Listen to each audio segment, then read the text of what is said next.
Welcome to Doing Well with Diabetes, a collaboration between the International Diabetes Federation and the Diabetics Doing Things podcast.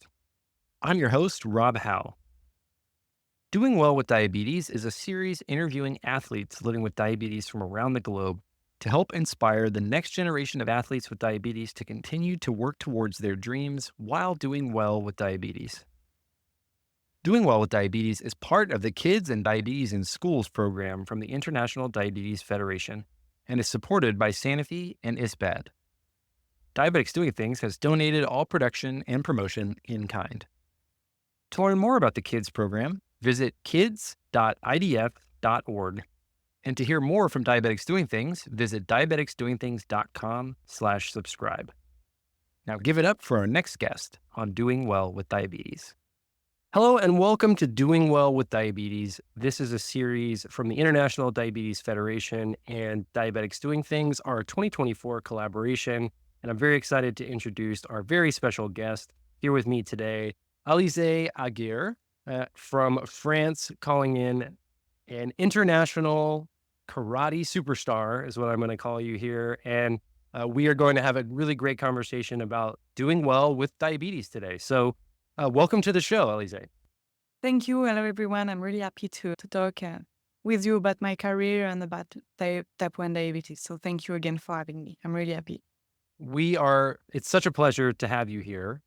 And this obviously is conversations between athletes with diabetes. And you've had a pretty exciting summer of 2024 and the last few months, both competition wise and in your home country of France. And all of the excitement around the Paris Olympics. So really excited to dig into that with you today. But let's start where we typically start with the diabetes diagnosis. So you've been living with diabetes type 1 for about 11 years. What do you remember about the early days leading up to your diagnosis? Yes, I became type 1 diabetic at the age of 19. But actually, I knew a year before that I was going to have type 1. So at 18, actually, my doctor sent me to do some regular tests, blood tests. And he saw my glucose level was little high.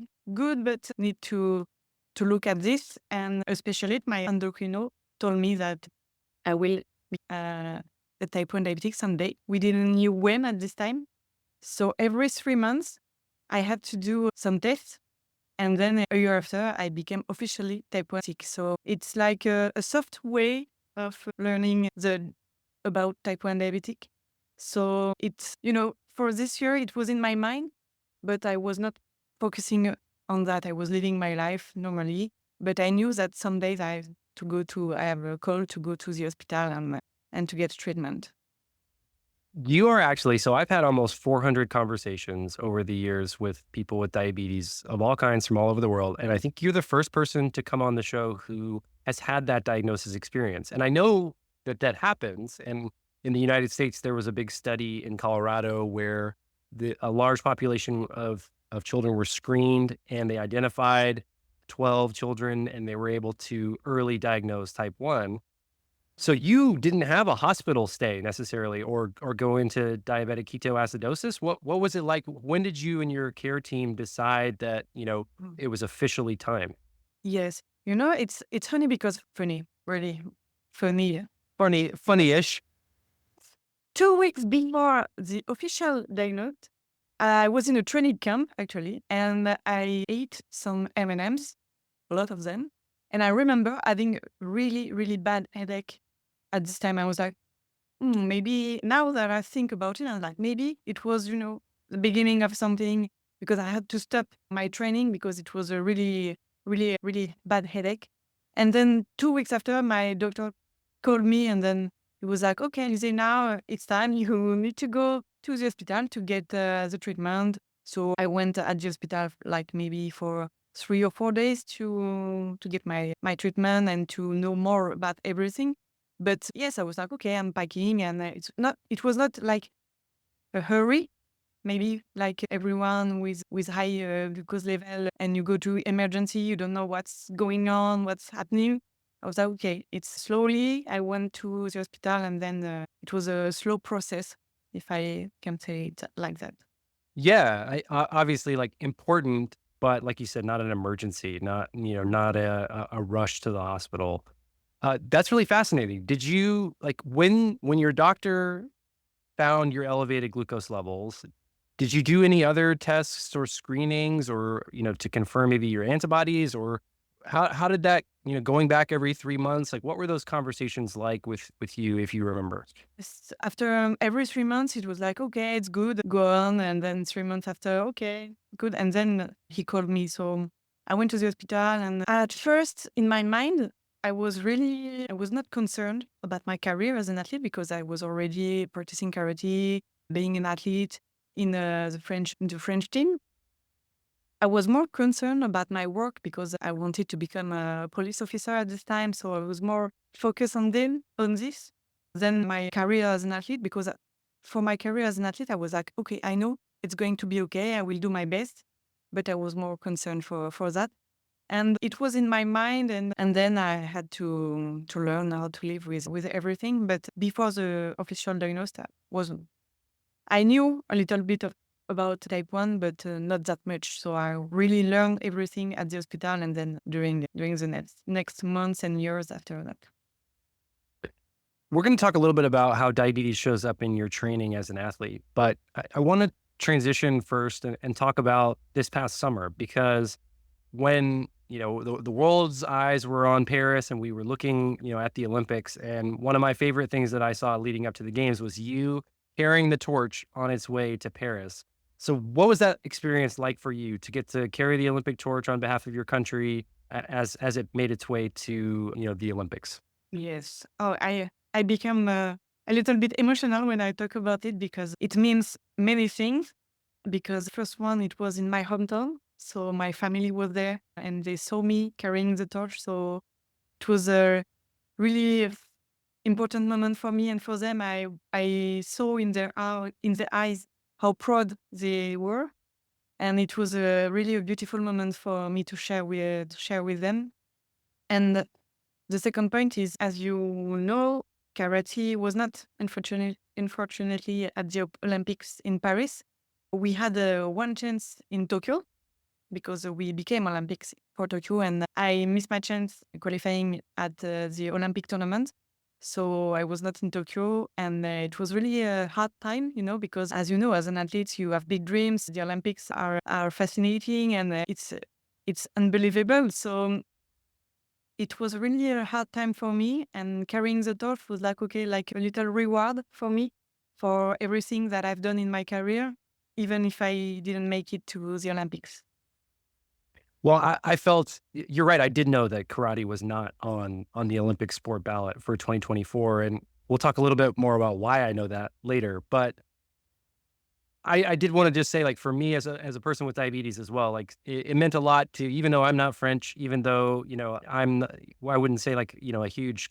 I don't follow karate super closely, and we had not yet met each other. I was excited just to see how much it meant to have the torch pass through your hometown and for you to be the person that carries it. It's a huge honor and well deserved. So it was cool to see from afar and like share. We even, had conversations internally about like how cool it was to see a person with diabetes carrying the torch on the way to Paris. So it was awesome representation. And I think a lot of people maybe who you have never thought of or met were really cheering for you as well. Yeah, thank you for your words. And like you said, it was more than sports. It's like everyone can recognize a part of the life, maybe that I had too in my life, like diabetes, like sports, everything. So it's really an important moment. Like it's not only me carrying the torch. It was like everyone who supports me, who lives through difficulties sometimes, that carry the torch with me. Yes. Well, I don't want to get too deep into the politics of sport, but just so the listeners are aware. So, like you said, in 2020 or 2021, really, the Tokyo Games was the first time in many years that karate had been part of the Olympics. And so this year, for example, is very popular. Breakdancing and surfing are newer sports, and previously golf was added as well. But there's only a certain number of sports that can participate in the Olympic Games at a particular time. And so, if a new sport is added, that often means that another sport has to be removed. And in this case, unfortunately for karate, and The reason I know this is because I started my career working at USA Karate and worked on the US Open Las Vegas tournament. And so I got to see up close how passionate and how many athletes from all over the world participate in karate on a given basis. And we'll talk a little bit more about your event because it's particularly exciting at a karate event. So I don't want to dig too much deeper into that, but hopefully for you and your teammates and opponents worldwide, we'll get to see karate again at the Olympic Games very soon. Yeah, thank you. We hope to. Maybe if I'm not an athlete, maybe as a coach, it will be amazing. So we hope. We hope, yes. So this series is called Doing Well with Diabetes. And I want to talk a little bit about how diabetes shows up in your day-to-day life as an athlete. And, whether that's training and getting ready for competition. Also, competition days are very long. And I think we've talked to some track and field athletes as well, which is a very similar style of day-long meets and competitions. So I want to talk a little bit about what steps you take to continue to do well as you're competing. Yes, it's important to know that when I practice karate, my glucose level tend to be high because it's like short and really intense moments. So it's important part that I have to manage because when I'm on the tatami, I don't really have an eye on my glucose level. So I need to be an expert of myself. I need to understand what my body tells me.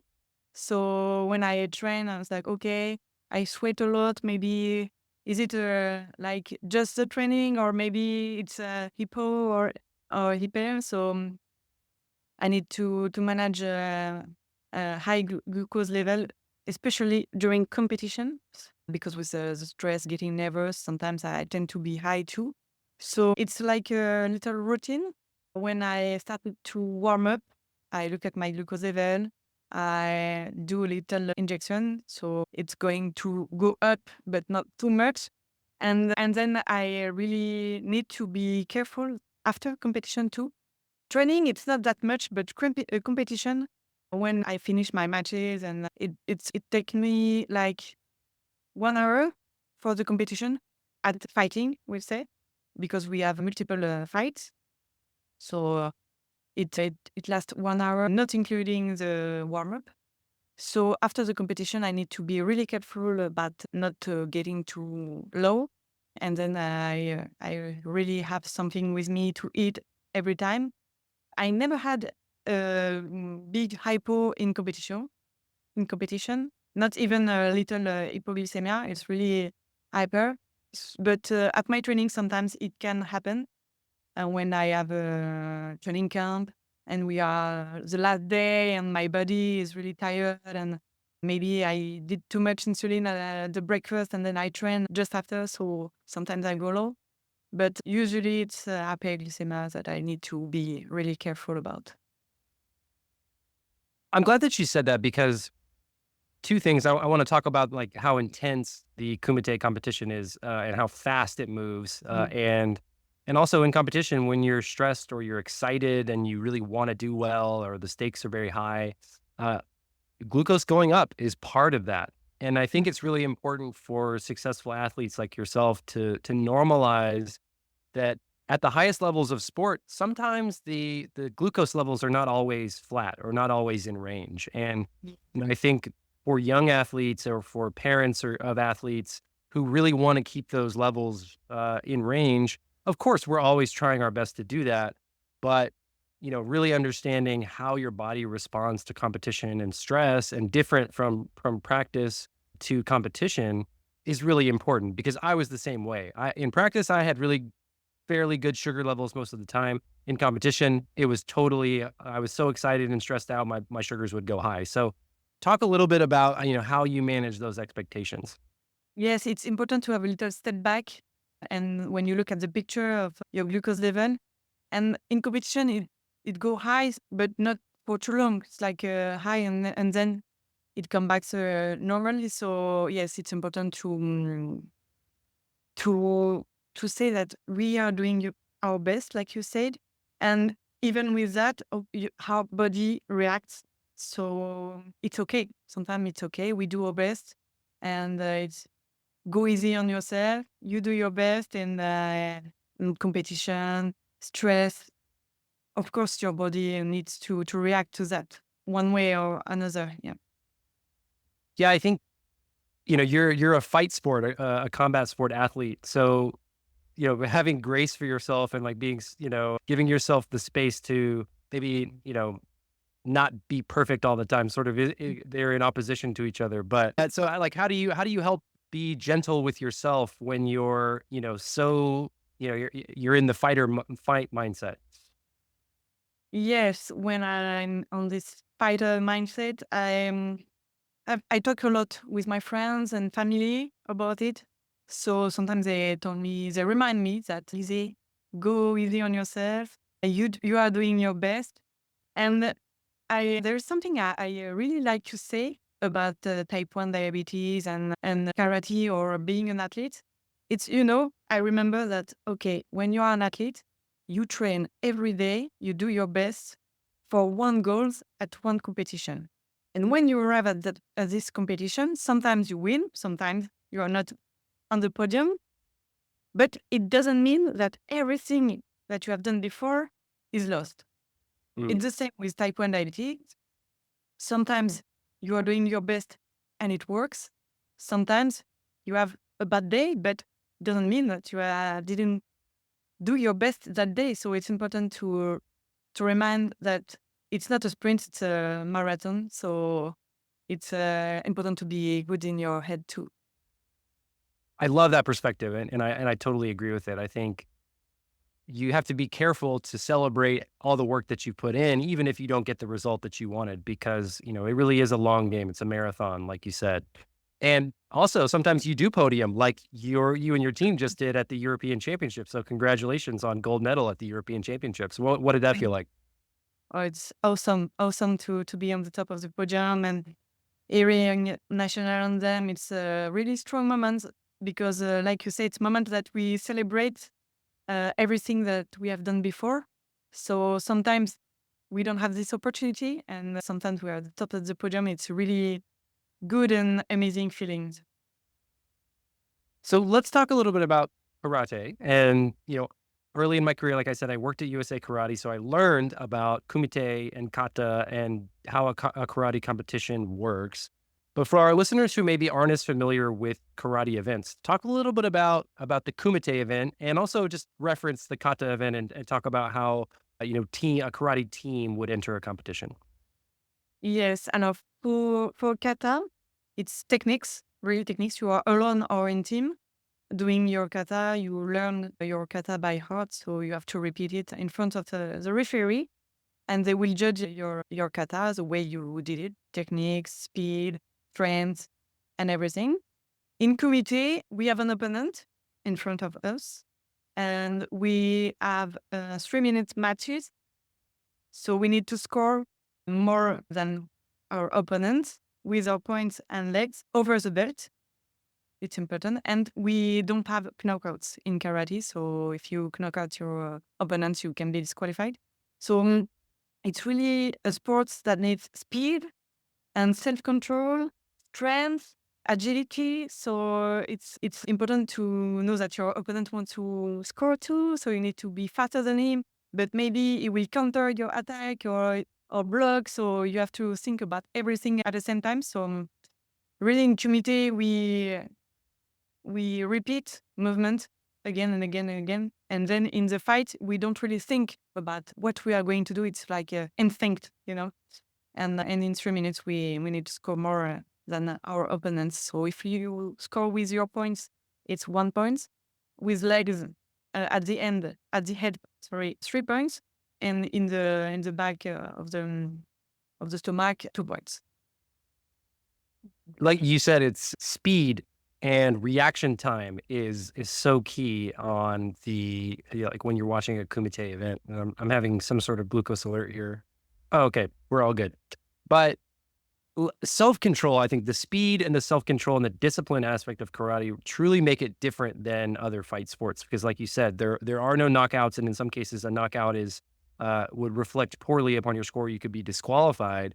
So scoring points, and you see often like the quickness and the restraint. So scoring the point and pulling back, and like you said, the reactions and the technique, the energy is extremely high and everything happens extremely fast. And so as a viewer, I would encourage people, if you have a chance to go watch a Kumite event at a karate competition, I highly recommend it. It's a really exciting atmosphere. Being down there on the mats and like the very high stakes, it's cool to watch. Yes, and don't be afraid. We do Kiai, so we need to scream when we score a technique. You are prepared. You know that. Yeah, very fun. Okay, shifting back to diabetes a little bit. What do you think is the best diabetes advice that you've been given? And then also, what do you think about is the worst advice you've been given? I start with the best advice. I think it's the one I said earlier about getting a step back and go easy on yourself, because it can be really hard sometimes, and it's important to talk about it, and to talk about it with other type 1 diabetic, because they can who can relate the most about what you live, that someone will live the same things. And the worst advice is like, oh, you need to avoid the carbs. That's like, no, no, not at all. Yeah, and I think I really want to echo what you said about connecting with other people with diabetes. For you, like when you sort of got opted into that, or you know, connected with other people with diabetes, like how did you do that early? Did you do that later in or more recently? Like how did you find diabetes community? I find diabetes community on social media, and I found my type 1 buddy on Instagram. So we talk about everything, but sometimes we can talk about where we live through the day with type 1 diabetes. So it's really important. So, and then in association, sometimes the organization, we have some events, so we can see each other, talk about everything. And it's important to know everyone's story, because it's really inspiring, and it helps finding other way to be really connected and to have some goals always. You have your goals, but when you learn about someone's story, you're like, okay, that's good. It's really inspiring. It helps you finding new goals too. This kind of flows into that answer because I totally agree. But you know, if you're talking to a young person living with diabetes who has a dream to be an athlete, what advice would you give them? Mm, I will give them some advice about making his own choice. It's really important. And to always believe in himself, to work hard for it. If in your mind you really want it, your body will follow, and to go step by step in the process of being an athlete. And if you want it, there is nothing that can stop you. I love the mind body connection because I think the belief in yourself to do things. I think sometimes we underestimate what we're capable of in our self talk. And mental health, we in this series has been a topic that has come up. So for you, like how do you keep your mind in that position to push your body forward? And you know, when you're working hard or like you said, that long sort of marathon of training, how do you keep a positive mindset? Yes. Sometimes it's hard, but passion. And when I put my kimono, I just look at my glucose level, and then I forgot about everything else. So it's my moment. I think it's sometimes I'm just Alizé, not Alizé with type 1 doing karate, etc. So when I put my kimono, I'm just myself, and I forget about everything. I leave everything behind the tatami, and when I'm I just focus on myself and my well-being. So it helps me when I do sports, not only karate. It helps me to be zen, and to keep believing in me, and to do what I like to do. So do you have a favorite story? I love the idea like when you that you're just Alizé, like that's your truest self and like you're so focused on being who you really are. And I feel the same way. Like on a when I play basketball, I'm not Rob with diabetes, I'm just Rob. I'm just out there playing. Do you have a favorite story about diabetes or managing diabetes during a specific competition or in a practice or a tournament? Oh, one at a competition. I already compete, and I am like sitting and looking at the competition. It was the day after maybe, and I was like in the morning. I didn't remember if I did my insulin, my slow insulin, Mm-hmm. and it was like, it was panic. I was panicking. I was like, okay, what I'm going to do? I'm not in France. I don't know if I have my insulin working inside my body. I don't know. I can't remember everything. I was like, okay. So then I called my doctor and he told me what to do for it. But yes, I remember that day that I didn't remember if I did my insulin. I was like, it was crazy. Like, okay, did I do it? But it's not like a few hours after the time you need to do it. It's like the day after. I was like, okay, am I going to die? No. It's always those like panicky moments when we have to call our doctor or email our doctor and be like, hey, like what's going on here? Yeah. Okay, well, I want to get to our rapid fire questions really quick. So for this, we're just giving, as quick answers as you can. We're in the hot seat, but these should be pretty fun. Okay. Are you ready? I'm ready. Yeah. Okay, what is your favorite hypo snack? Juice. Any juice specifically or just all juice? Tropical juice. All right. Favorite thing to do on an off day? Going on concert. Who's your favorite athlete?